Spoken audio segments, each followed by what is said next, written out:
Cell membranes are really amazing things. If you're watching this, you probably already know they're made of two layers of phospholipids with lots of integral proteins. The phospholipid heads are polar, and the tails gather together because they are hydrophobic and excluded. The proteins also have this polar-nonpolar arrangement to anchor them in place, and they float around together. When it comes to the membrane, how you travel is based on what you're made of. Small and nonpolar molecules like carbon dioxide and oxygen diffuse freely through the nonpolar tails. That's simple diffusion. Ions and water, small and polar things, move through channels. Channels are small enough and selective enough to stay open, but only allow one thing to pass.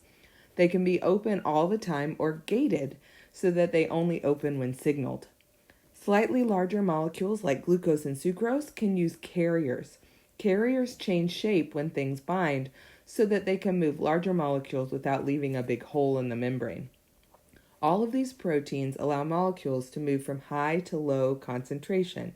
It's passive transport, and this goes until they reach equilibrium. Active transport pumps are like carriers, but with a cool twist. They use energy to change shape and force ions and polar molecules against their concentration gradient.